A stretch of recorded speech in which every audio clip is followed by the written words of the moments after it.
Welcome back to the Letterbox Podcast. Thank you so much for joining us today. It means so much to me and the writers of our letters. Today's letter comes from a listener who has chosen to write to someone she loves and misses deeply. Her brother, Gav. She's trusted us with her words so they can be shared on the anniversary of his passing. A date that carries so much weight, remembrance, and love. Jazz speaks so fondly of him and was telling me a little more about what happened to Gav. He was out in the garden one day making a surprise picnic for his girlfriend when suddenly he collapsed. At the age of 35, he had suffered a life-changing stroke. He was in a coma for months, and when he finally woke up, he was left with a severe brain injury that meant he was paralyzed. He couldn't speak, eat, or drink. The only thing he could do was blink. Jazz told me that before this, he was the loudest, tallest man in the room. Quite literally, he was 6'4", popular, and the life and soul of the party. After the stroke, he was a shell of himself. She said that after 3 long years, he was finally able to return home to them and died a year later. By sharing this letter, she's opening a window into that experience. Not only to honour Gav's memory, but also in the hope that others walking a similar path might feel a little less alone. Just before we begin, if you have been enjoying the Letterbox podcast, please do press that follow button wherever you are listening. It only takes a moment, but does so much to help these letters get heard by more people.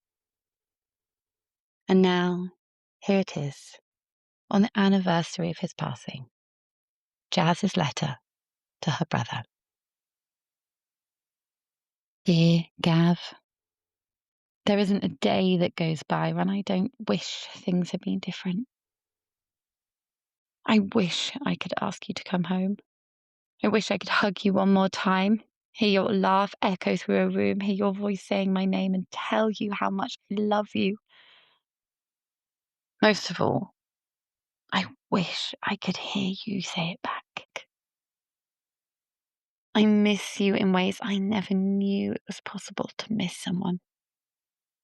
It isn't just a sadness. It's an ache. A constant, quiet ache that follows me everywhere. Some days it sits gently beside me, and other days it feels impossible to carry. The truth is, a part of me will always be waiting for you. I find myself wondering what life would look like if you were here. I think about all the moments that should have belonged to you, the memories that should have been made, the conversations we should have had. I wish you could have continued to watch me as a mum. I wish you could be here with my boys. I can picture it so clearly. The laughter, the games, the way they'd adore you. It breaks my heart they don't get to know you and that you don't get to watch them grow up. I wish you could see the life I've built since you left. I wish you could visit me here in Cornwall. I'd love to show you everything. The places I've fallen in love with, the little moments that make up our days, the home we've created. I often wonder what you'd think of it all. Would you be proud? Would you laugh at some of the choices I've made? Would you tell me I've done all right? There are so many things I still want to share with you.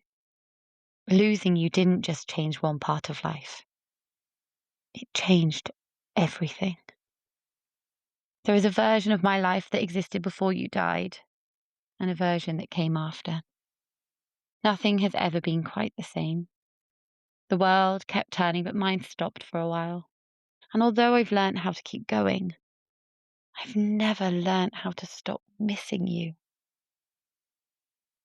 People often say grief gets easier. What I've learned is that love doesn't disappear, and neither does loss. We simply learn how to carry them together. I carry you with me every day, in my thoughts, in my memories, in the stories I tell, and in the love that never had anywhere else to go. If love alone could have kept you here, you would have lived forever. I wish your death never happened. I wish you were here. I miss you more than words could ever explain. And no matter how many years pass, no matter how much life changes, I will always love you. I would choose to be your sister in every lifetime. Always. Jazz, thank you so much for trusting us with Gavin's story and sharing something so deeply personal, especially today on the anniversary of his passing. It was a really emotional one to read, and your words carry so much love, and the honesty in them will stay with so many people who listen to your letter. If you go to the show notes, I have put Jazz's personal Instagram account, as well as tagging the Grieving Sister Society, an Instagram account that she has started with two other sisters who've sadly lost siblings. Both of the accounts are very special spaces, and many people, I'm sure, will find comfort in following them, especially if you're navigating grief or supporting someone who is. If this episode has moved you, please consider following the Letterbox Podcast, leaving a review and sharing it with someone who might need to hear it. Thank you again for listening, and thank you again to Jazz for allowing Gavin's memory to be shared with the world through her words. We are sending you so much love. Until next time, hug your loved ones tightly.